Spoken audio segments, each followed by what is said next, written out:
The Star Wars Reporter podcast you are watching. Return of the Jedi. From the desert fortress of Jabba the Hutt. Jedi. To the Death Star of the Galactic Empire. To the forest city of the Ewoks. This is the climactic chapter in the Star Wars saga. Remember the Force. Rejoice in the triumph. Return of the Jedi. Rated PG. Now playing at a theater in your galaxy.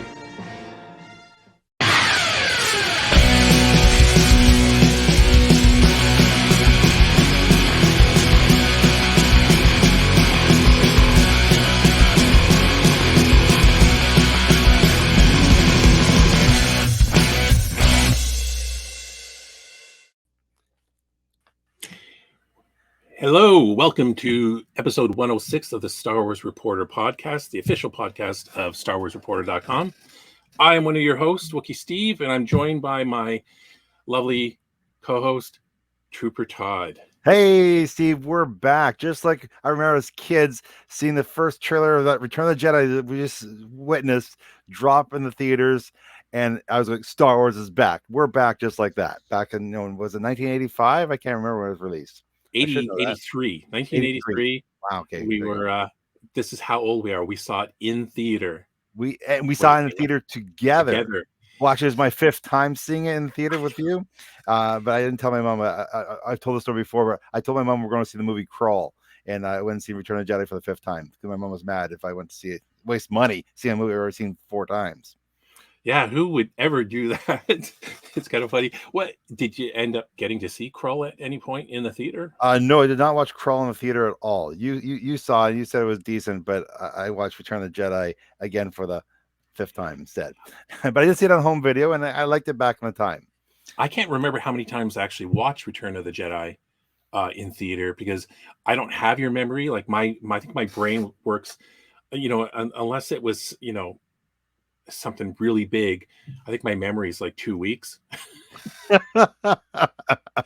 You're married and you have a couple kids, right? So right. That's why I put this thing on my finger. That's so right. Yeah, right. I'm married. Right. I'm like, yeah.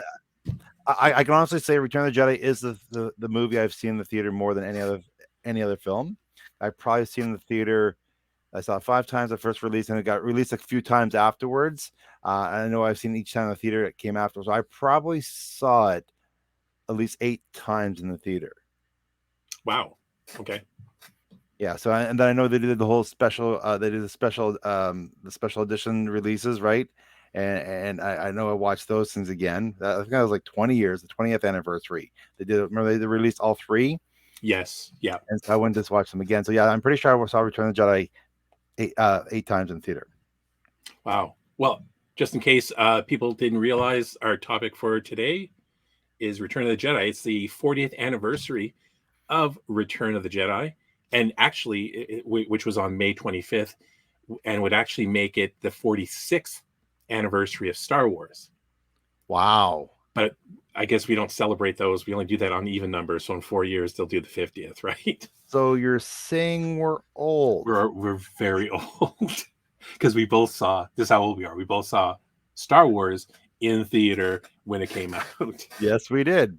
And I only saw it once in the theater when it first came out. Like, of course, I was only like 5 years old when it came out. So I had to use my parents' money where when Return of the Jedi came out, I was reffing sports. Like I think I was reffing soccer and ringette. So I had some money so I can do whatever I want with it. So I went to see Return of the Jedi 5 times when it first came out. In LA Lake, in a small little theater. Do you remember those rinky-dinky theaters? Yes. Was it the one with the one big screen, or the one that was over in the mall that there was a couple of screens? It was a duplex one. I think it was called Igloo. No, not Igloo Mall. What was it called? Algo. Yeah, Algo Mall. Yeah. Yes. Which is now collapsed or something. Remember the roof? I don't heard It's about gone. it. Yeah. It was like 2011, and it because of the neglect for like 20, 30 years. And it's ridiculous that they let it get to this point. And then the roof collapsed where cars were parked. And yeah, it was one of those malls where you can park on the roof. And it was back when it was made. It was made when we were kids. That was unheard of back then, right? And our small town had this mall where you could park on the roof. And then, well, like I said, 20, 35 years later, without any neglect. And 3 people died. Yeah. Yeah, three people, and they probably didn't die right away. They were trapped there for a few days, which is But anyway, pretty. Return of the Jedi. Return of the Jedi. Awesome. Which is, I know when it comes to Return of the Jedi, I know that's one of your, of all the Star Wars films, Return of the Jedi is one of your. It's the favorite for me. It's the favorite. The favorite. It's more better than Empire Strikes Back. Empire Strikes Back is 2 for me, and barely. Like it's kind of like a neck and neck photo finish for certain reasons, but right. And I ranked Return of the Jedi as my 4th. Yeah, to me, it's Empire Strikes Back, A New Hope, and then it is. I'm sorry, Force Awakens. I thought Force Awakens was really good, and then Return of the Jedi. But again, they're all really close, of course. But yeah, like Return of the Jedi, I just remember, being old enough to know, because it was 1983, right? So I was, I was 11, I guess. So, I was, not that I was old. Like I remember when it came out, I thought I was really old, Steve. Yes, we were getting to that age as boys where you're like, I'm a man. Yeah, I didn't know anything still when it came out. I remember, it's so funny. I remember I seen a poster. I remember went to the movie theater and it had a poster of Return of the Jedi out there. It was one of the first things you saw was a poster, right? Like, oh, look, it's coming out. And oh, actually, no, it wasn't a poster. It was up in the cantina. There's a little, they had like little. You put up the letters to make a sign. One said "Return of the Jedi" coming soon. Oh yes, that's right. And I remember, I was like, oh, I was all excited. My dad, I'm like, oh, he goes, well, you should ask. So I asked the kid. To me, it was a teenager, but to me, it was like I was 11, so a teenager would have been like 40 years old, right? To me, I'm like, excuse me, so he wouldn't know when's Return of the Jedi. He's like, oh, I'm sorry, I don't know. Like he would know, right? Like he has inside information because he's working in the movie theater. Like, yeah, it was just plus weird. A teenager working at a customer service spot would be like, I don't know, I don't care, dude. Like whatever. Like, don't leave me alone, kid. Yeah, I remember being so disappointed. I saw the poster. I it's funny, I remember waiting. I just like felt like it took forever to come out because you're as a kid, time goes so much slowly as a kid. Now it's like I can't believe the sequel trilogy is already over. It's been over for like 3-4 years, right? So yes, like time is like we've watched how many Disney Plus Star Wars series now, right? Like you're like, oh, like Mandalorian. To me, it feels like Mandalorian season 3 came out and was gone, and it's so fast. Time goes by so fast now, doesn't it? It was really weird. Yeah, this past season, say, of The Mandalorian, it was kind of a blur, right? I know it was a short season. Like eight episodes was Yeah, I it? think most of them are 8 episodes, but again, it seems to fly by, right? It did. Yeah. But yeah, you're right. As a kid, I just don't remember trailers as much as a kid being on TV, and it was that same kind of cheesy trailer. There was one trailer, I forget for which movie it was, and they showed pretty much the entire movie in the trailer, like it was a spoilers trailer. But as a kid, we were probably too dumb to catch on or remember by the time it came around. But like starting to show trailers a month before is like 6 months for a kid. Yeah, oh, absolutely, right? Well, even back then, I don't know if they released trailers as early as they do now, right? Like now it's like it's a huge marketing program. You want to get people salivated. Now there's like 3 different trailers. There's a teaser, then there's a trailer 1, then there's a final trailer, right? So it's become a much more marketing strategy with with all social medias and YouTube and everything, right? So it's just a different world from when we were kids. Just like whenever you saw something, a lot of times you didn't see a trailer for a movie unless you went to the theater. There was no internet, and then it took forever for it to get released on TV, right? And when TV get released, it was 30 seconds, pretty much what you showed, right? Like, and you tell me how you don't remember. Like, I remember seeing the original Star Wars trailer, so I would have been like 4.5. I remember seeing that trailer, and it's like because there's a copy of it on YouTube. I know you look for the original Star Wars trailer. It's like it didn't have all the sound done, it didn't have all the visual effects done, but what it did show is like so good. It didn't have the whole music score done, sort of thing, right? So it was just kind of cool how as an audience member watching this trailer start up, going, okay, it's some space movie, and all of a sudden the visuals and the sound is, you see Chewbacca, it's like everything, and so I just remember as a kid how exciting it was to see these trailers be released, right? So and I just remember being so excited because it's the first time ever, like as a kid, a trilogy was coming to an end, and it was just the first two movies are so big, right? And just like, I remember when Empire Strikes Back ended, right? Like, you knew it is one of the first movies I remember seeing where actually it had an open ending, right? You knew this was going to be another movie because the storyline didn't end, right? You had too much, you had a cliffhanger, right? And do you remember a movie before Empire Strikes Back, Steve, that had a cliffhanger in it? Yeah. I'm not sure if they even did trilogies back then. Right.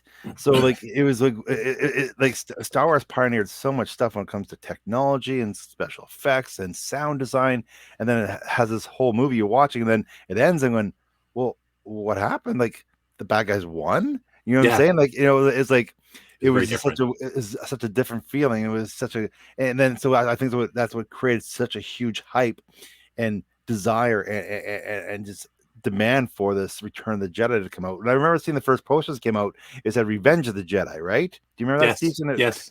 First few posters it said Revenge of the Jedi, then it changed to Return of the Jedi. I guess a Jedi wouldn't seek revenge. I guess that's the reason why they decided to change it, right? So it was kind of neat to, and I imagine having one of those posters would be quite a collector's item. I'm sure one of the original posters that came out. Yeah, I think they are. I think on one of the Pawn Stars episodes, one of those came into the shop and totally not staged, and it was worth a lot of money. So yeah, Return of Jedi. What I love the fact that you see from the first movie and A New Hope to Return of Jedi how much like ILM was creating so much stuff for the first movie, right? Just pulling stuff out of their butt to pull off these special effects. And by the third movie, like for example, the backdrop you have, Stephen, is actually the shot was in the trailer too. Yeah. That shot right here using the background is probably one of the most challenging, greatest special effects shot of all time done back in the practical days. That shot right there, like all the moving things they have in that shot is just amazing. There's actually, if you haven't seen the special edition of Return of the Jedi, there's actually the go with special effects. There's one TIE fighter that goes through the Millennium Falcon on that shot. Ooh, really? If a DVD or something, you go frame by frame by frame. It's actually, I think it's the one that's right, the one that's closest to the Millennium Falcon right there. The wing the wing actually goes right through the Millennium Falcon. That's hilarious. So it's one thing that they messed up on, but it got to the point where they couldn't fix it, right? Because it takes a long time to fix that sort of thing. But again, to me, it's that shot right there when the Millennium Falcons come through and all the TIE fighters go around it is one of the greatest cinematic shots of all time, again done practically with models and such. And so just how if you look at the speed from the dog fights in the space, A New Hope to Return of the Jedi, like how much faster it is. Yeah, like just how the technology got so much better. And just again, it's still amazing when you see that shot made in 1983. 83, and probably what it was actually 1981 when they were doing all this, right? Exactly. 1981, 82, whatever it took them a 3 couple years to make, right? But again, just how that shot stands up the test of time to today. And that's just amazing that you think about it over. Like, there's a lot of stuff that when CGI started where the effects don't stand up to today, right? You know what I'm saying? Like, and where here you have a shot right here, like a lot of the Star Wars effects in this movie, Return of the Jedi, still stands up to the test of time. Right. So, when you see modern movies, like within the past 10 years or even less, that have terrible CGI, like, and you think to yourself, there's no excuse for you to have such, like in the Mummy, the second Mummy movie with The Rock and that. There's no excuse to have bad CGI like that when they did something like this in 1981, or like, let's just say the 80s, 70s and 80s. Yes. There's no excuse for it because it's, better technology, apparently, in when was the Mummy made, like almost in 2000 or something like that. It's like, come on. Yeah. But you're right. It does stand up. And it was those scenes, like in this movie, there was so much going on, right? There was like, the stuff on the planet, the stuff in space. And, I just remember as 11-year-old, it was just so much going on in space. And it wasn't until years and years and years and years later, I realized, like, the scene, speaking of the things that they had to do, when the Emperor's shuttle comes down and all the stormtroopers are all lined up. Back then, I just remember thinking, hundreds of extras in stormtrooper costumes lining up there. Like, how much money did they spend on that? They didn't. It was painting. A painting, yes. There's a matte painting. It's like, So is that wow, this again? But again, how good does that look, right? Like, it looks good. even like the Ewoks celebrating at the end, like the whole thing's matte paintings. They just have little spots they fill in, right? Like, it's just amazing what they could pull off with a matte painting. It's just, again, nowadays it'd be blowing up because you could do CGI. So you'd actually, because there it's a static shot where nowadays they would add a movement to it, right? Just because Yes. you can, right? But again, still very effective. And it's all about storytelling and making people believe. There's not once when, like, say, when the Emperor walks out of his shuttle and walks down and in between all those troopers, there's not once where you're thinking, oh, that's just a painting, right? It's just so well done. And the live action parts stand up so well with the paintings. Like, it doesn't look Right. There's no degradation. You're not looking going, oh, look at that's like, it's just, that's what I just think so amazing about film. Like, again, I watch I'll plug Corridor Crew. They're special effects people, have a YouTube channel, and they just break down, they broke down this before about the matte paintings and just how they could do it and make it look so seamless. Yeah. And that's where you get visionaries, people pulling things off. We want to do this huge epic space battle. How do we do it? Well, they have to break it down and what they can do. And like, the only thing I see that if they did today would be so much different is the Tatooine scene where Boba Fett dies. I think that, like, they, what I'm saying? Like, to me, of all the original trilogy, I think Boba Fett's death as a kid, I thought was hilarious. Yes. As an adult, I'm going, oh, it's just so, it's such a waste of a great character that was built up so much, right? Like, Yeah. Look at him. Like, he's awesome. We know Boba Fett now, but back when we were kids, like, we knew very little about Boba Fett, but we all thought he was the biggest, baddest bounty hunter in the galaxy, right? Like, he was so cool. And you're waiting for this moment because he really didn't do anything. And well, he wasn't in the first one because they cut it out. He was in the second one. Okay. But he didn't really do much. And here he is, him and Luke. And then what happens? He gets hit, his jetpack gets hit, he flies and hits the shuttle and falls. With the Wilhelm scream. Yeah. As he rolls and screams they kind of took that scream out when he gets gobbled up by the Sarlacc. But yeah, actually, in our day, because we're that old, the first time we saw Boba Fett was in the animated part of the holiday special. That's right. So he was pretty cool then. And then when he showed up in The Empire Strikes Back, it was like, oh, cool. And then and Lucas never thought anything of him, didn't think he was such a special thing. And people were like on him so much about it that this is what I saw in a video. I don't know if it's true, that he was like, fine, you want more Boba Fett? There you go. Really? And then he kind of did that to him because he still didn't think he was special. And the argument is how people are like either greatest bounty hunter ever, or they're like, he was on screen for like 10 minutes or whatever it is. Like, he's overrated. So you get those two sides in the fandom. And that's not even hate. People are like, oh, you hate Boba Fett. A lot of people are like, nah. And I'm like, and Lucas even thought more meh than any of the fans. So which is so weird, because really, next to Darth Vader in the Stormtroopers, like, it's one of the greatest costumes, like cinematic costumes of all time. Like, like, it was so recognizable. Like, look at that. Yeah, just everything about that costume works so well. I know his original design was supposed to be white, right? But even, I don't know if you remember, Steve, but the actual action figure came out during A New Hope, but nobody knew who it was, right? Yes, that's right. And didn't you have to send away for it or something? Originally you did. Yes, originally did. I didn't get it from the send away thing. I got it eventually when they released it in store. But when it first came out, even the Emperor Palpatine, when I first got it, I got that on a mail order. Right. Yeah, and actually the design with the white was supposed to be kind of like a special stormtrooper unit that had jetpacks. And they had tested that out, and then this was supposed to be what, New Hope or the second one. And anyways, well, it must have been before New Hope. It was supposed to be like a special unit of stormtroopers, and then they decided not to use it. And thankfully, they didn't use it because, I mean, it was put to a better purpose, right? You have a whole Mandalorian culture now that came from it. Oh, exactly right. That's if the one gripe I have about Empire Strikes Back is the fact that Boba Fett just gets off so easily. But, again, as a kid, I thought it was hilarious. I remember laughing Yeah, so, yeah, so hard at it. But now as an adult, going, it's just seems like such a like. But yeah, I think technology hindered what they could do with it, right?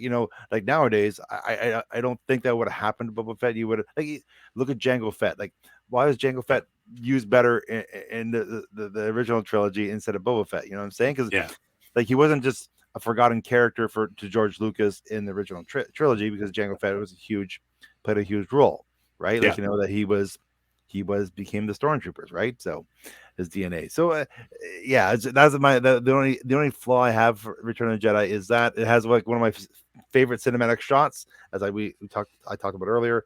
But that's probably the biggest flaw I have in the whole entire original trilogy. My least favorite thing was the death of Boba Fett. Yeah, yeah, I would say that.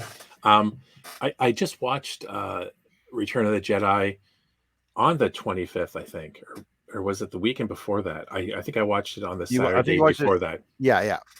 and it's you're right. It really holds up.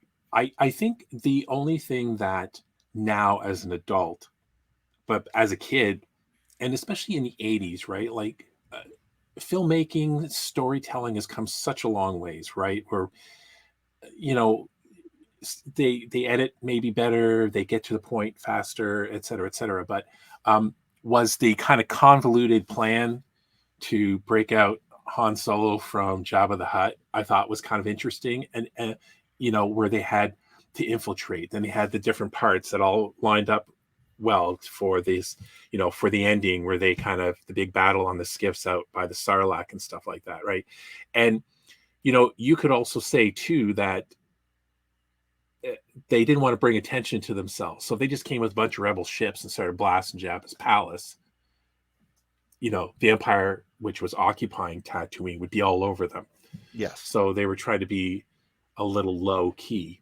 Discreet. But I just think that like Family Guy and different people have spoofed that, where they kind of make the joke at the very end where it's like everyone's nodding to each other about getting ready, like RT Yeah. and stuff, and it goes on forever and ever, it seems. Yeah. And that whole fight scene, where Boba Fett is useless. And where was he, right? The fight was going on for such a long time. And then he's like, oh, he comes out of, the bottom of the Jabba's little thing and flies over. Yeah. The party cruiser. And in that scene, I didn't get a picture of it. Like, as a kid, maybe I didn't think of it, but it's like Princess Leia totally chokes Jabba to death. Well, you bring the TV version cut that out. Yeah, of They course have the they chain. could. They have the chain, and then he's like, oh, like no, but it's quite. Yeah, see, I know it's violent, but again, it's not a real person. So It's not. Yeah, I remember as a kid, like my mom was complaining about gremlins being so violent. But they're not real. They're creatures. You know what I'm saying? Like if it was a puppy, yeah, a puppy in the microwave is bad, but a gremlin in the microwave isn't so bad. You know what I'm Yeah. saying? It's not Yeah, it's real. true. So that's why I don't have a problem. Even when I was showing my kids that, I didn't have a problem because it's a big, huge slug, right? Like, and speaking of Jabba, like, I remember again, just going back to like them coming with an idea, then pulling it off, right? Like how good does Jabba look? Again, it looks seamless. You know what I'm saying?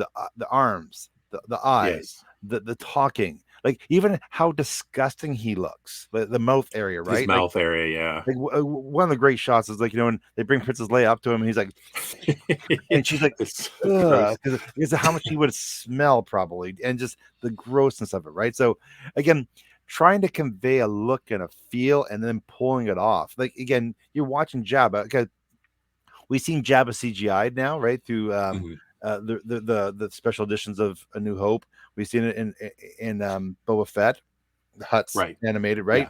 Yeah. Right. Does it look as good as the puppet did?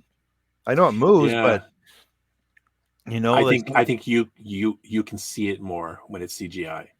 Right? You can see it just doesn't look and CGI is really, really good, but man, it's just the puppet, it has texture to it, right? Like Yoda's a puppet looks so much better than when it was CGI. Yeah. And CGI is so good, but yeah, because let's face it, when they made Yoda didn't look as good as Thanos does, right? Because technology's changed so much, right? Yeah, for sure. But like Thanos looks like a real person. when you look at them. But again, that's just technology, and they throw a lot of money at something, right? Right. But just how good Jabba looked, how good Yoda looked when they're puppets. I know there's limitations what you can do. You can't have a puppet flipping and stuff like that, right? But Yeah. it didn't make Jabba move much. But again, that's why you make him a slug, and he's a fat slob, and he can't move anywhere, right? But we were at the time, right? Like all these kinds of special effects were so new, right? So when we're seeing it, it's like, how are they doing this? Like, how is this Java a thing? Nowadays, you can look at something in a movie and go CGI or whatever, right? Yeah. But back then, especially as a kid, and then later when they show it behind the scenes, which was kind of this cool thing that I don't remember ever happening with any other movies except for when they did Empire Strikes Back and then Return of the Jedi, they kind of did another one. And it was like 6 people inside that thing. Exactly. Or like, it was think 6. it was No, 6. There's 6. Yeah, there's 6. That's my Inside, understanding. 6. one for a tail, one for the one arm, one for this, one For for the the mouth, tongue. the eyes, yeah, all that stuff, right? So there's again the fact that they all have to come together, because if you're not all working in sync, it's going to look terrible, right? They have to make it look all in sync, and just that's what I just recently watched. If you haven't watched it, it's called The Muppets Mayhem. Oh, I have to watch it. Yeah, it's so good. It's done by Adam F. Goldberg, guy who makes the Goldbergs TV show. Oh yeah, right. Such a well-written show. Again, talking about puppets and all those little puppets, and just how Jim Henson's puppet people, they just are so good. Like, I admire the puppetry and how when they do stuff and it works and it's believable, and where you're watching on screen and it's it's a puppet, but it works so well. And again, that's a testament to the people who make these puppets and operate them. The fact that 6 people can work on one thing and make it look so good is amazing. Right. And that was and it was kind of Lucas's second chance to improve upon the cantina, was Jabba's palace, right? So he got to, and even when he re-released it and added all the CGI stuff, he even, added more alien creatures and whatnot, but he got to do his cantina that he wanted to do. Like if you look at kind of the background here, there's a whole bunch of different aliens. It's a little more busier in his palace and stuff, right? And I know some people might, see the Gamorreans and whatever else and kind of, nowadays giggle a little bit at that. But that was huge. No one was doing this kind of stuff. No, and you just mentioned Gamorreans. I don't know why they giggle. The Gamorrean guards look so cool. I remember the first time seeing them. Like even now today, it's like when we watched Boba Fett and they were all skinny, right? They look weird skinny. But when like those fat Gamorrean guards were so good. Like I know they look like pigs, but they don't look like. That's why I find where Star Wars nowadays they're making these creatures look too much like Earth animals, like dogs. You know what I'm saying? Yes. Or like where Gamorrean guard sure looks a little bit like a pig, but it doesn't look like a pig. Where they have those dog creatures now that I'm going, okay, that looks way too much like a dog. Yeah. And so I prefer having something similar like a Gamorrean guard. Looks more like a wild boar potentially. Yes, I understand that, but it doesn't look like a pig. You know what I'm saying? Yeah, I think there's a little more creativity where they were, maybe it was because the 80s, like a lot of even the cheesy sci-fi and fantasy movies sometimes went so overboard with trying to be so different than our world. But I think it really works because, yeah, you're right. Nowadays, I feel that they're trying so hard to make things identifiable where you could identify with in movies, right? Like, and I know with the older trilogies, right? Luke, well, that's kind of an Earth name. I get that. You had pointed out to me, I never even thought about it. Why is an X-wing called an X-wing? Does their alphabet have an X? If they're from right? And even the language, Aberesh or whatever, it's not, there's not letters. It's like totally different things. So I understand some people argue, well, they have like names like, in there, or like the Gamorreans kind of look like pigs and all this. But I think there was a nice non-cringy, newness to try to make it look like a galaxy far, far away. Mm-hmm. Yeah, exactly. And, yeah. It's not an easy thing to do, right? Like I know, like you used to talk about George Lucas wasn't happy about the cantina scene because the aliens didn't move as much, or they didn't look alien enough, sort of thing, right? But like you said, he had his moment. The thing is, all these characters, these creatures that he's made from the first movie, and like Hammerhead, it's an iconic character, right? You know what I'm saying? Even though it's one shot of him, like, you know what I'm saying? Like, Yeah, yeah. again, he's an iconic character. They made an action figure from, right? So there's Greedo, right? Like Greedo as a species looks really really cool again, and it stands out. So when we're watching Mandalorian now, or watching whatever Star Wars series that's enough, you see these little creatures in the background, you're like, oh, it just again gives that Star Wars feeling, right? Well, oh, this is home. This is the galaxy far, far away. You know what I'm saying? So they Yes. did a really good job with visual representation with the action figures, that seeing a creature in the world, for when you believe in it, you buy into it, it doesn't stand out as being, okay, this is stupid, right? Well, it's funny. My technician guy always says, "Oh, it looks like." He's trying to watch Star Wars. Like, it looks like community theater. All these stupid costumes. It looks like community theater. He says that all the time. Like, It's a he, while. he's from Ukraine, right? So he's yeah, he just doesn't get science fiction films, and like, oh, it looks stupid. It looks like community theater. He sounds like a Star Trek guy. Yeah, this is funny. So yeah, because Star Trek doesn't have majority of their aliens look humanoid, right? Humanoid, definitely. Right. There's Because I no. mean, it was just cheaper, right, Yeah, for the exactly. '60s, and continue on with that. So, Exactly. Well, I do really like. I don't know if you ever watched the Orville. The Orville, like they I do haven't really seen good. that. Oh, you haven't? It's really good. If you haven't seen it, it's well, I know Seth MacFarlane wanted to do a Star Trek series. They wouldn't give it to him, so he made this Orville. So Basically, he made, from what I hear, a better Star Trek he series made than a Star much better Trek. Star Trek series. Yes, he did. It's really really good. It has some comedy in it, but their aliens look really. Again, they're all humanoid form, but they look really really good. Really good. Right.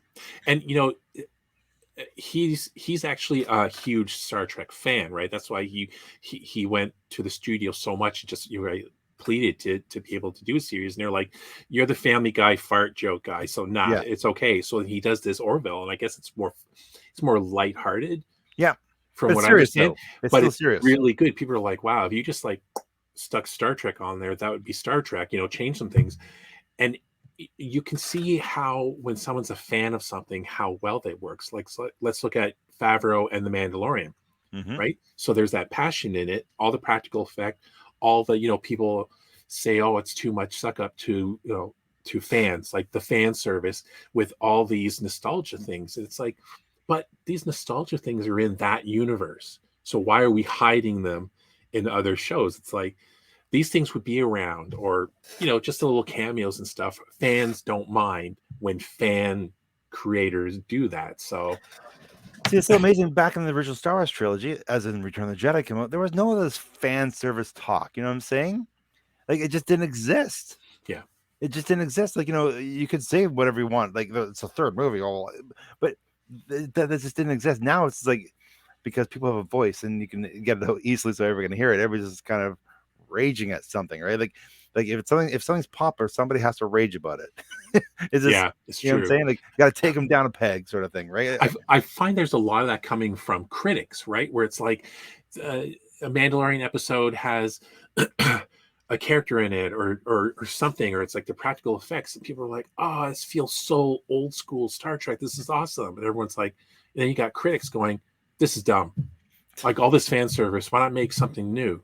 It's like, but this is the universe. Like, I don't understand. Make something new, then make something other than Star Wars. Make a sci-fi universe with weird creatures and new heroes. But pooping all over It's, stuff in the universe that fans like is stupid. how many Hardy Boys and Nancy Drews novels are there? Oh, there's Right? yeah. Like, it's a character. You can still tell multiple stories with characters. Like, you know what I'm saying? Like, soap operas are around forever. Why are they around forever? Right? Because they're characters. Characters evolve. You can tell stories. Comic books are around forever because you can tell stories. Like, so I mean, it doesn't matter. You can still tell a story. The characters evolve. The characters change. You could. I don't know why people have to be hating. Right? You know what I'm saying? It just seems weird. Well, speaking of hating, I in Return of the Jedi, the know. number one thing I hear, and I don't remember this as a kid, but apparently it's a thing, at least in recent times, the most hated things. Yes. I don't understand. I remember when it came out. I remember I was in swimming lessons, and my swim instructor's like, "Oh, Star Wars, like these stupid little teddy bears." What do you mean, stupid little teddy bears? They're not teddy bears. They're evil. Like, they're Ewoks. Yeah. I don't know why. Too bad that our Slobo is in here to talk, because I know he isn't as big as an Ewok fan as Yes, that's right. you. I know you're the biggest Ewok fan. I'm a Stormtrooper fan. You're the But Stormtrooper fan. I'm a Yes. Stormtrooper fan, but I have no hate for Ewoks. Like Right. I thought Ewoks were a great addition to the Star Wars universe. Like, you know, they're like, how can the Ewoks take down the Empire? Well, because they outnumbered them. Like, they're Yeah, I savage. mean, you know, and I thought, you know, seems like this picture here makes me laugh. It's so funny. These Ewoks are on top of the stormtroopers. There was even the one scene where, you know, where two of the Ewoks and Chewbacca get into one of the ATSTs. Yes. And the Ewoks are jumping on this one guy, and he's down, and he's actually throwing punches over his head. Yeah, I just thought it was funny because I remember it. I laugh every time I see that. But I mean, you know, as a kid, I just thought, you know, they were cute and cool, and they, you know, whatever else, and I liked their home. But when they started attacking the Empire at the end and were doing well, in my head it was like, wow, didn't they prove us wrong? And I even wrote a note. I'm like, it's kind of like that underestimation, you know, when Yoda said to Luke, "Judge me by my size." Mm-hmm. He's like, no, of course not. And this is what happens. I don't think the Empire took them as serious, even though in some of the EU, there's stories about the Ewoks like terrorizing stormtroopers that were out there and doing like horrible things to ones that got separated from the group because the Empire started it.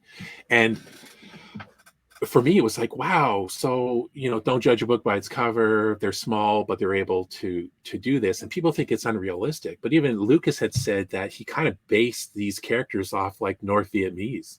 I mean, they took on the strongest, biggest military in the world, right? Mm-hmm. Absolutely. And they prevailed. They got them to run away, right? Like, you know, like, and that's exactly what you're saying, Steve. Like, you know, again, I think just because of budget and limitations for back in 1983 or 81 when they were making this movie, right? Yeah. Is the fact that it was hard to get a lot of extras in these little costumes, right? So they did a good job. There looks like a lot, but again, they couldn't show today. If they were making the movie today, there'd be thousands. Like, you know, you have like those 20 Ewoks jumping on the 7 stormtroopers. Well, I'm pretty sure today it would have been like 100 Ewoks jumping on them, right? They would have done. I mean, they were supposed to be. I think Lucas originally wanted Wookiees, and he was able to do that in the prequels, right? So CGI, and there's like thousands of Wookiees. Yes, So, and obviously that's what they were trying to. Again, yes, like I didn't need to see 1,000 of them. I just knew that there was lots of them. I could buy into it, sort of thing, and I never once questioned. You know, some people, you know, they drop rocks and they hit the stormtrooper with the helmet. Well, their armor's not. Well, you know, you wear a helmet anyway. A rock falls from, like, say, 20 feet up, hits you in the head with a helmet on. You're still probably going to be hurt, right? You're hurt. Not everyone died. Like stormtroopers, apparently, like they wear this armor, they get shot, and then they fall down. And you know, I guess the thought was, well, they're killed. So what's the point wearing armor? But you know, learning later, I guess the armor, if it hits the armor, there's a good chance that the armor dissipates the energy, so they might be just knocked out, like concussed and stuff like that. But a lot of them, I think, were killed. But I mean, if you play hockey, you get hit in the helmet with a puck, that hurts, right? But you're not dead. I'm not dead, but sometimes it doesn't hurt. Hurts. Sometimes it hits you. You're like, oh, I felt that one, or your ears are ringing, or, you know, I'm saying, like, you know, Yes. for me, because I've been concussed. When I get hit in the head, sometimes it hits right. I see a flash of white for a second, and then my ears ring, and I'm a little disoriented for a little bit. So it takes me a little second, like, okay, now I'm fine. But so again, a rock falling, you know, so I don't know why people, like, it just. Physically, I think it makes sense. To me, it does. I don't see, like, you know, I'm talking about the glider, when the Ewoks on the glider and drops rocks and hits the stormtrooper the head. Like, that would hurt. Yeah. Helmet or not, it's going to hurt getting hit in the head. Like, your neck's going to compress, all those sort of things, right? Your ears would ring. I have no problem buying. I don't know why there's so much hate for the Ewoks. Yes, they were cute, especially when, you know, C3 was telling the story, you know, so all the Ewoks can buy into them, right? You know, that's a great scene too. I remember as a kid, even today, watching, I still get entertained by that storytelling. It goes, it makes all the sound effects, right? C3PO, yeah. So and then, you know, they're like, all the Ewoks are like huddled around, and all, like, they're all entertained, and they're like, they're gasping, and just, you know, it was such a great. I would encourage people, if there's anyone watching this, I would encourage people to, especially if you have young kids, to watch the Ewoks cartoon that's on Disney Plus. The two Ewok movies, such as they are, um, just for some extra lore and stuff, which explains, where the other criticism is how the Ewoks have like all these traps and stuff ready for the ATSTs and whatnot, right? Like the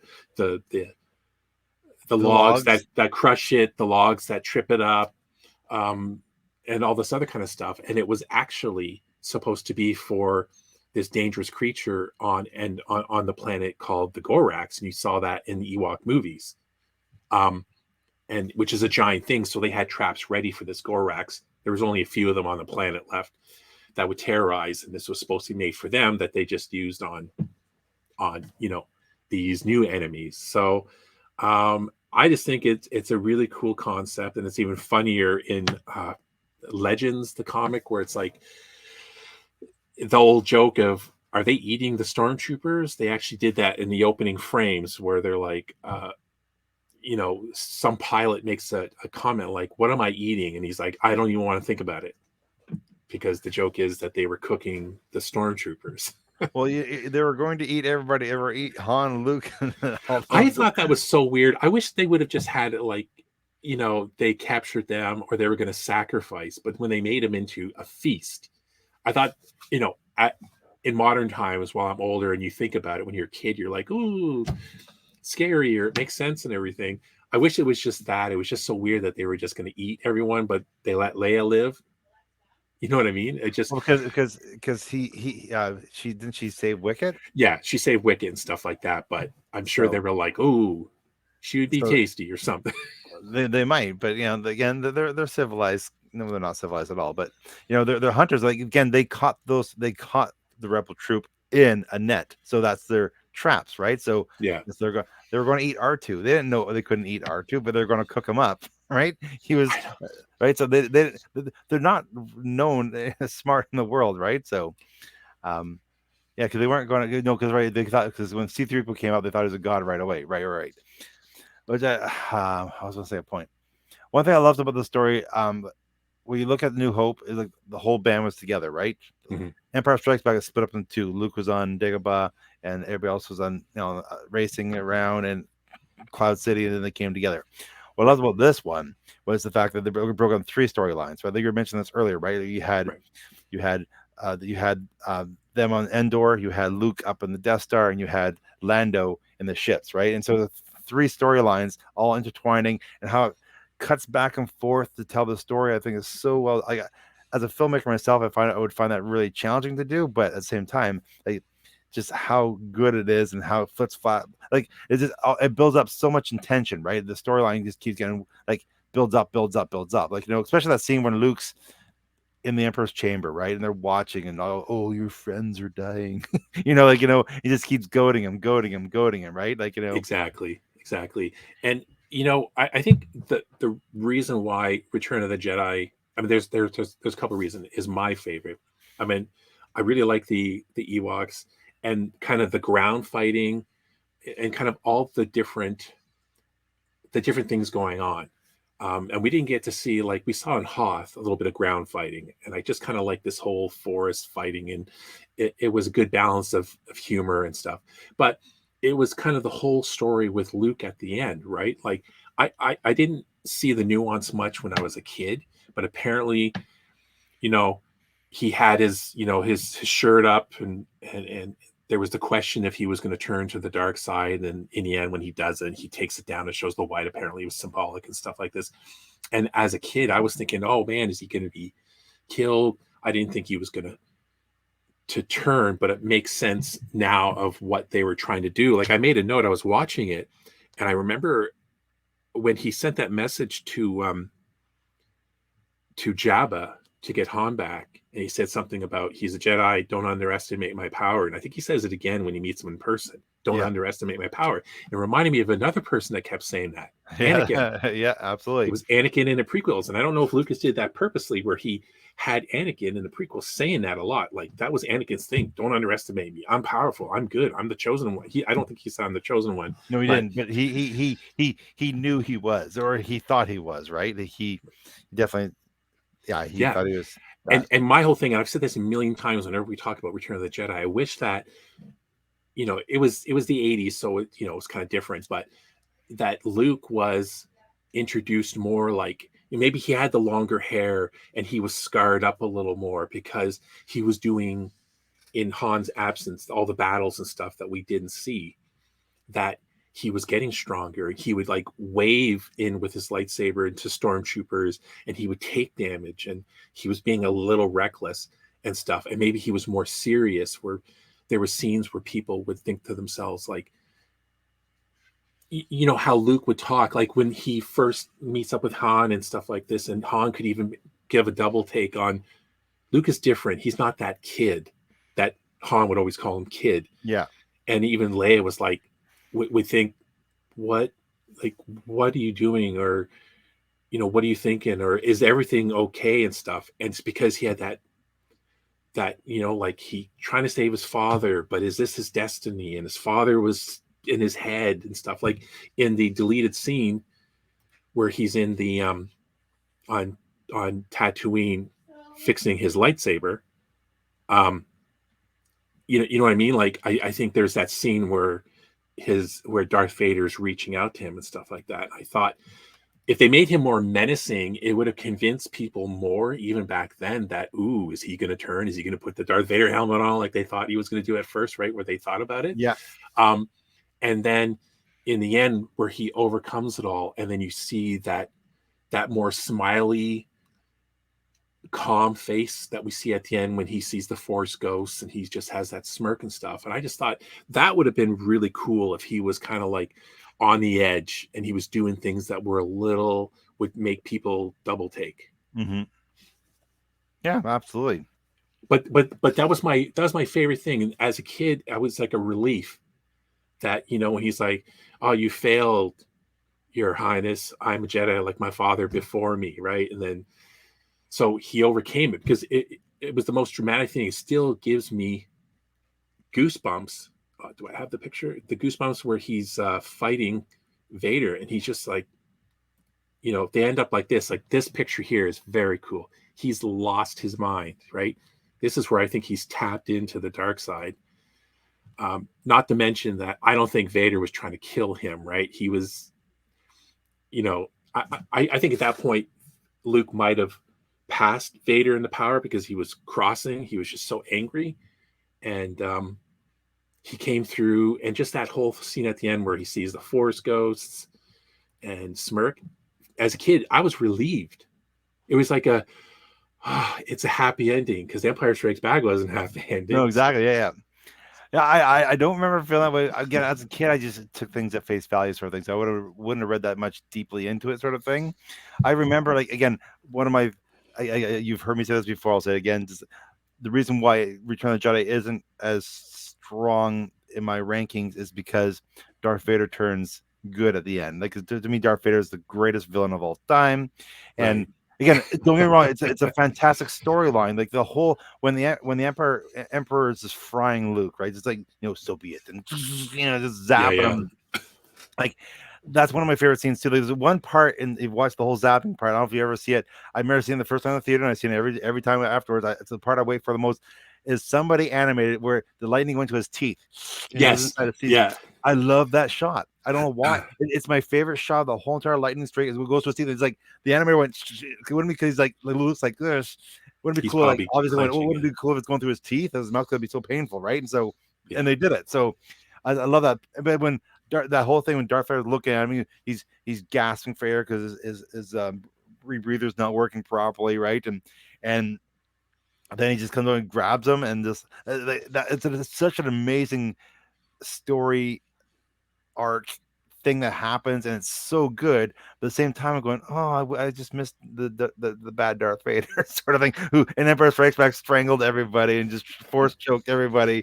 You know what I'm saying? Unapologetic. It's his redemption. Yeah, it's his redemption, which is, again, it's a great story and stuff. That I just missed the bad guy from this movie. That's all, right? So that scene where Luke takes his helmet off, and I remember as a kid going, oh my God, we get to see what he looks like. And I never thought about it. A few years ago, my wife was in the the same room as me. Like I was watching it, and it was at that part where he takes the helmet off and he looks at him. And I never thought it. My wife actually ends up watching it, and if she's in the room, she always will pay attention at this scene because it's her favorite part. And I hear her go, "Ah, he loves his son," and because you could see it, and I never realized when he first takes it off, and then he has this smile in his eyes Mm-hmm. because he's kind of like proud. Yeah. And it's kind of touching. As a kid, I was just like, "Ooh, look at his head," but and I really never thought about it. I'm like, "Oh, he's probably happy," but I never said, "Oh yeah, that's right, the love in his eyes." Well, the funny thing is, too, as a kid, like, we didn't really know what was wrong with Darth Vader, what happened to him. Like, we had no Right. idea. Why did he look like that? Yeah. Why isn't this? We had no idea. So that's the interesting thing. Like, I remember in New Hope, I didn't even know if he was a human being. You know what I'm saying? Like, he looked like a robot. Although he had a breathing unit on, but uh, yeah, it was just kind of neat. And I remember like, I thought it was a lightsaber hit him in the head at once. Like, you just didn't know what. We had no idea that he burned up. We had no idea. We knew that he was more machine than man now because that's what Ben Kenobi told him, right? Obi-Wan told him, right? But again, you just didn't know how he got to that state. And so that was always one of the great mysteries is, what happened to him, what happened to him, what happened to him. Now we know. Yeah. So, yeah, I was kind of relieved at the end. The whole, it was a really interesting scene where it shows Luke, burning his body. And then it goes right, and it's very somber, and then it goes right to the celebration. And you see, and here's the thing, right? The debate. Do you like the original? Or do you Luke has changed it to Anakin because, like, why isn't Ben young? Why It's isn't Ben? nitpicky. I don't care either way, really. But my guess is because again, Ben's not young because he died an old man as a Jedi, and so they went back to Anakin when he was a Jedi before the dark side. Yeah, again, that makes sense. But do I like it? Yeah. I know 100%. I hate that they changed the victory song for the Ewoks. Yes, because the original trilogy was dump up da da da. It was such a good song. It sounded like the Sesame Street song, though. To tell you the truth, it did. But but it's so much better than what the special edition was.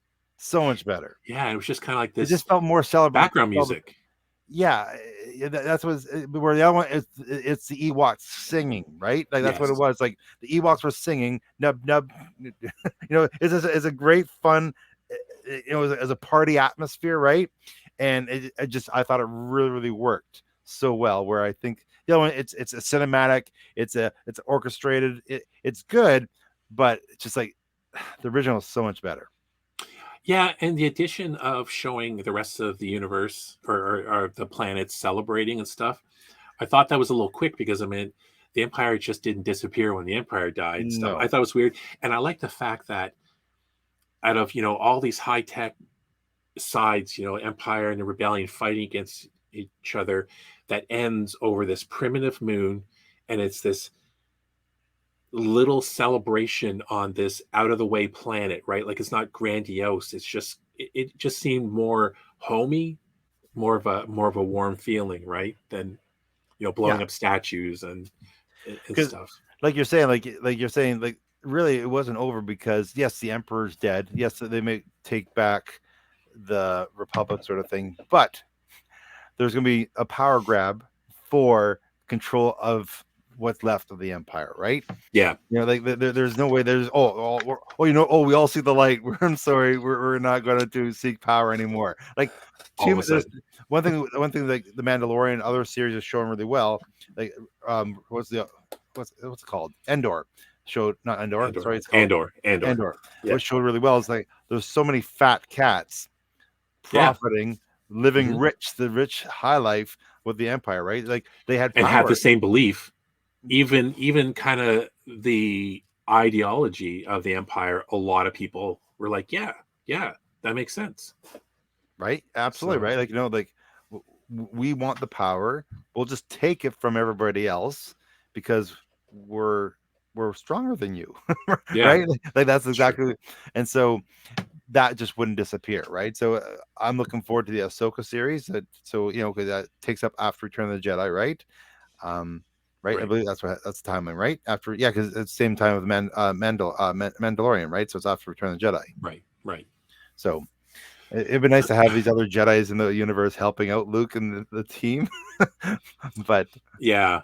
It'll be interesting to see where they go with that, because basically it's like, leading to the heir of the Empire, or the heir to the Empire, which was yeah, this popular book series that revolved around Luke, Han, and Leia, that is going to now revolve around Ahsoka, because it's Dave Filoni and he only loves that character and the Rebels, which is funny. Or, the other rumor right here is that Luke's going to be heavily in that, and they can do that now, right? They've already shown that.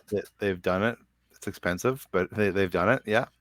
But you know what I heard too? The guy that fixed Luke for them, like, the guy that didn't work for them and then he hired them, he doesn't work for them again. They let him go. So it's like, is it because now someone inside learned how to do it? Because, I know there's cutbacks and stuff and Disney's losing a ton of money, but ew, like they lost a good CGI or whatever that is. The face guy. I think it's a deep fake. The deep fake. Yeah. Like they lost that. Well, technology's got, like, people see what he's done. Like, once somebody does something, they can sometimes they can reverse engineer things, come with their own kind of style, sort of like, technology's technology. It's out there, and somebody's always creative, and somebody always, like, it still blows me away what they do. So there's always something that they're doing, right? So it's not gonna get worse. It's always just gonna get more and more better, right? So, do you know what I thought too? I thought that even as a kid, I thought that the Millennium Falcon was gonna get blown up, because Han's whole thing about don't get a scratch on it, and then he sits there and Leia goes, promise, right? Not a scratch.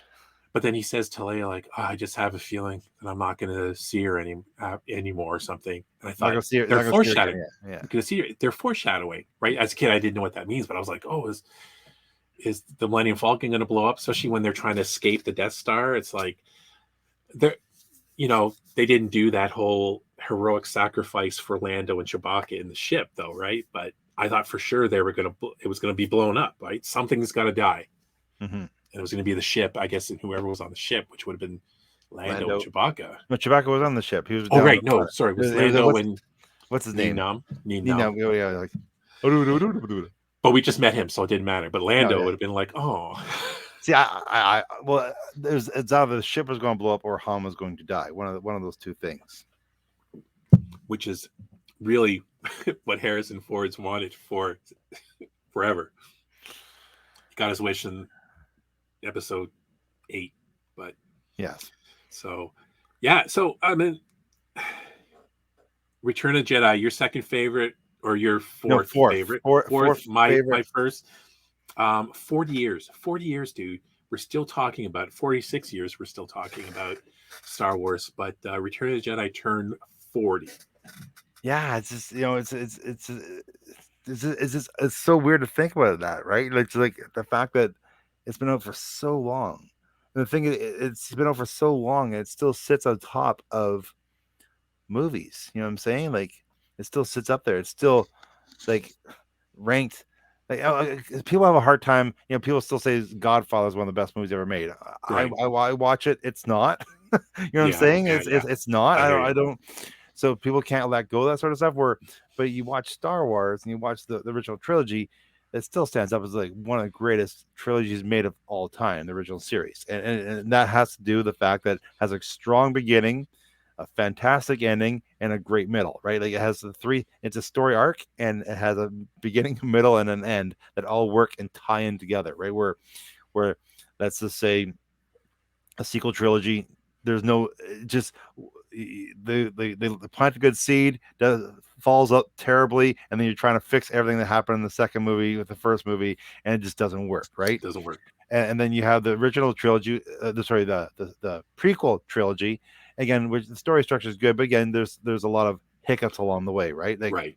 Like, maybe trying to do too much, right. Not focusing on story sort of as much, right? But again, there's still a story structure that works to get past all the cringy moments. Yeah. In the second one, I have to admit, there's a lot of times I fast forward the Padme Anakin scenes Yeah. because I'm just like, like this is high schooly to Yeah. me. Yeah. Again, I just think that's maybe George Lucas losing touch with directing sort of thing. Like maybe it was too much for him. Well, you get script editors, right? Like as filmmaker, and Lucas isn't good at dialogue, and admittedly, so why not?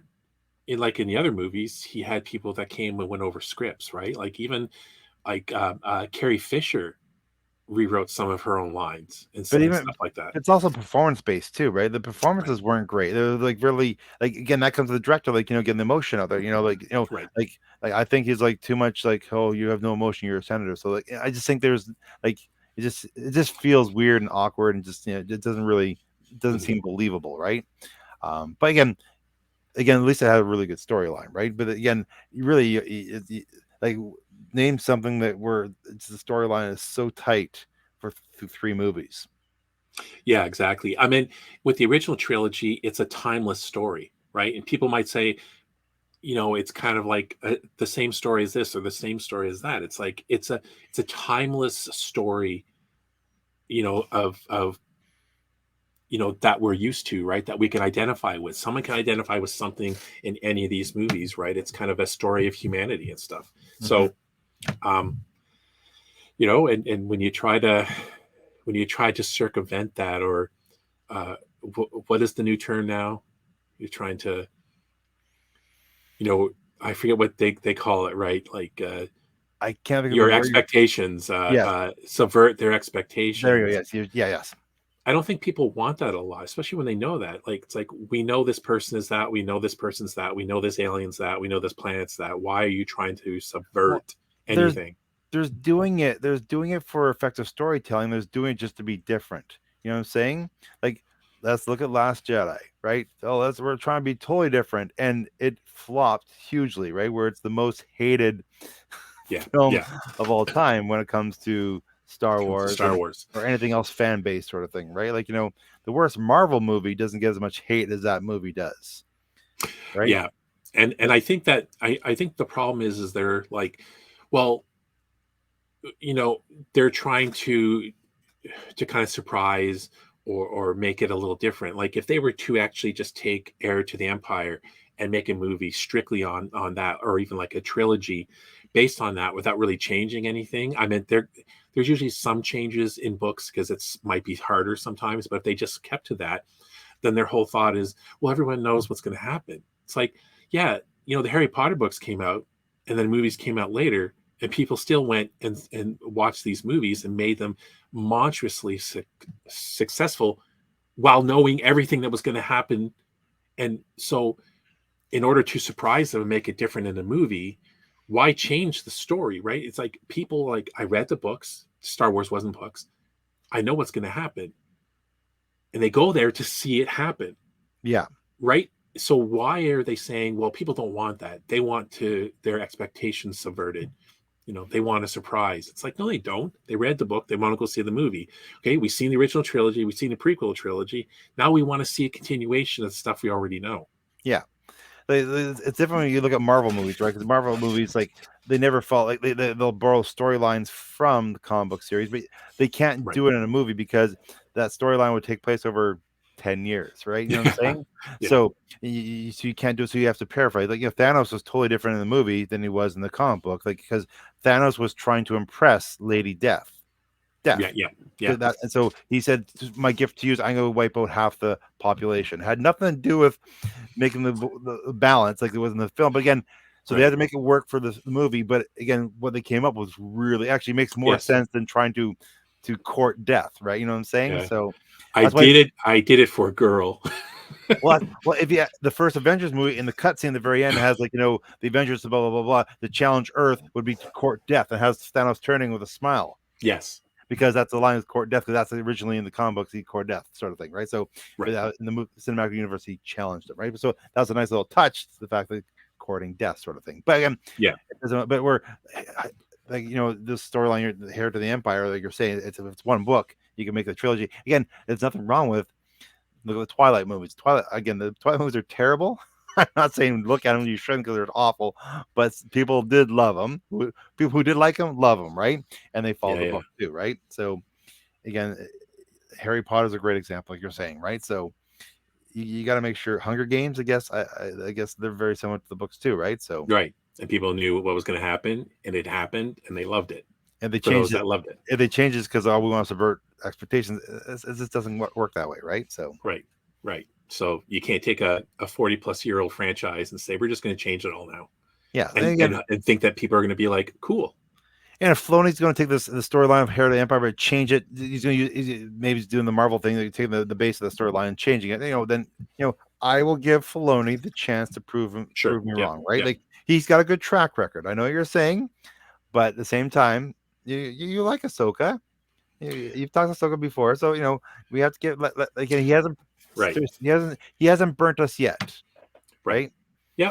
No. I'm good with that. I just, I keep going back to where we've been being told recently that let the past die, kill it if you have to, and yet we keep seeing this character show up, and there's nothing wrong with it, but when the whole talk is we're not going to do any more Luke Skywalker crap anymore, we're done with that. It's like, oh, okay, we're letting the past die. But except for one character or a few characters, I guess. But well, again, there's so we will see. But we will see. But so I guess we're at the end here. Return of the Jedi talk. God, Return of the Jedi. I can do several episodes on all the original trilogy, and I know we have done a series of the original trilogy, and we went back and we talked about the prequels and stuff. And this was cool talking about the Return of the Jedi again, because it was kind of like, in my opinion, a satisfactory, a satisfying ending to what we thought was the end of Star Wars. Absolutely. Like we honestly thought when we were kids that this was it. Like how are they gonna make it in the movie? Oh, we knew it said episode.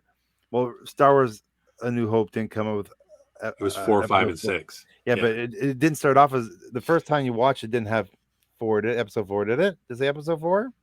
I thought it said that it said episode 4, and then later they said episode 4, A New Hope. Then they put titles on them, I thought. Oh. But it said it started episode 4. See, that I don't remember it saying episode 4 the first time, but I do remember. Yeah, I know it said A New Hope, but yes. So, but yeah, it was interesting. I'm glad there's been more Star Wars, and I continue to see the universe grow and expand. And it's cool thinking that 40 years ago, you and I saw it together, or I saw it with you at one point in theater. And here we are 46 years later talking about it. So it's very, very cool. Very cool. The fact that life's all about experiences and sharing things with friends and family and stuff like that. The fact that that I've had the opportunity to share this wonderful universe with you, Steve, has been one of my highlights of my life. So I remember the other day I was just talking about we were talking about because you're talking about actually going back to our old town. You said, right? So yeah, this summer I haven't been back in 32 years. And it just a big wave of memories came by because we lived literally. I think there was probably 7 houses in between us because you lived around the corner around from me, right? And just so many memories flooded back about me hanging out with you. And I remember that Darth Vader lamp thing in your bedroom, right? That you have shining behind you, right? Yeah. I remember that in your bedroom. I remember you actually recently posted this little robot thing that came out in 1984. I remember I remember you had that robot. I remember you used to have a Cylon action figures. Battlestar Galactica sent out action figures too. You had a Cylon in your back, and I love Cylon so much. And I remember just seeing it all the time, and it was just so cool. And I remember me and you would act out and play Star Wars all the time with those ringette sticks of your sisters. Those ringette sticks and stuff like that. And yes, I just remember we did it all the time. It was just great. So it's just, again, so many memories just flooded back of we're 2 5-year-old kids Yes. experiencing Star Wars together growing up. And I remember collecting the Star Wars cards when Empire Strikes Back came out, and we were discussing, because again, the cards came out way before the movie, right? And we were looking at these Yeah. cards and we're, well, this is what's happening. This is what's going to happen. This is, we had all these theories and stuff, right? So it was so much excitement and so much love and just so much, it was just great times. And the I fact that know. I'm 51, I can still remember these times we shared together. It's kind of cool. I can remember some of them because your memory is way better than me. But yeah, no, all that stuff, right? Such great memories. And it's funny, most of the memories I can remember as a kid comes from Star Wars, right? And hanging out with you and playing those, like the ringette sticks, smashing in the basement accidentally for the thousandth time, and Yeah, getting in trouble because of it, because we weren't supposed to be, I guess, because damage. using the ringette sticks because Yeah, they're and, expensive. and if you don't know what ringette is, it's a sport you play on ice. It's like a women's version of hockey, but you use a ring, and they use colored sticks. And what were the colors? White, blue, and red. Blue and red, Star Wars. So Yeah. it was Darth Vader, some it was Luke Skywalker, right? Yes, So, exactly. and we didn't talk about. We talked about this before, but the fact that Luke Skywalker's lightsaber was green. Well, Green. it was green, it wasn't blue like it was. And they changed it to green. And the reason why they changed it to green is because apparently blue is too hard to make it look good in the desert, so they changed it to green. Right. Right. Yeah. I like the green. It was kind of just being different, right? It was like, Well, that's just it, right? It's an interesting thing is the fact that here's where the, again, but as an audience, we didn't know why they changed it green because they didn't talk about it, obviously. And then they talk about like later on the carbon sorry, they're called the crystals are called the kyber crystals, right? And so they had different colors, right? And so it's like, oh, and then when it comes to the prequel trilogy, like you had all these different colors. You had purple, you had, it was just kind of cool. Yellow, yeah, it was just kind of cool to see all these different colors coming out now, right? So Yeah. all Yeah. I love because of that. one little special effect thing. I would suggest people go to Disney Plus and watch the behind the scenes stuff. Where, when I was a kid, after The Empire Strikes Back came out, I remember there was a behind the scenes on how they made Star Wars. That was the first time I saw that.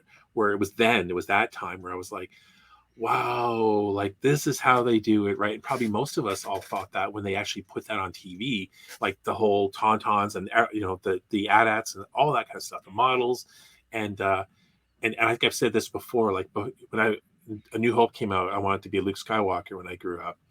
After The Empire Strikes Back, and I saw the behind the scenes, I wanted to be George Lucas when I grew up. So it was. I still do want to be Luke Skywalker when I grew up, or when I grow up. But anyways, this was excellent. This was excellent. Thinking about all this again on. We'll have to go back and talk about The Empire Strikes Back. Your We have favorite to, movie. absolutely. Like you were saying, you wanted to be Luke Skywalker when you grew up. Unfortunately, I grew up to be like Jabba the Hutt, but We all did. Well, thanks to everyone for watching and or listening to us. And make sure you check us out on social media. You can all see our social media down below. We're on Instagram. Subscribe to the channel, like the video, and follow us on Twitter, Facebook, and that's about it. Thanks so much, Todd. This has been a lot of fun. Thanks, Steve. Nice catching up with you again.